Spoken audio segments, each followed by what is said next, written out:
อ่ะวันนี้รอบซิงพี่น้องรอบซิงวันนี้ซิงชนะเลิศซิงที่ 1นะครับวันนี้ ซิงลิง ผู้สนับสนุนหลัก เดี๋ยวก่อนต้องบอกก่อน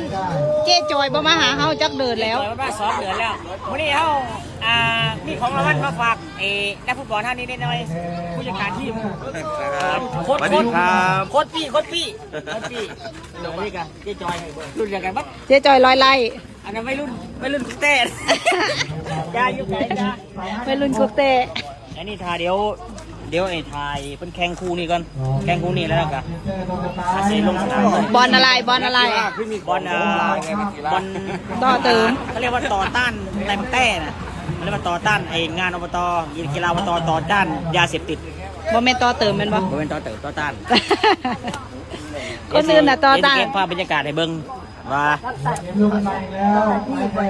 ซิ่งนะรอบซิ่งถ้วยนะครับเพราะว่าเมื่อวานนี่ชนะ3 เม็ดเมื่อเช้านี่ก็ชนะเฮ้ยเมื่อเช้านี่ชนะเท่าไหร่ชนะ2-1เป็นไหนชนะ4 เม็ดรวดซิ่งถวยเลยดัดไปหาเบิ่ง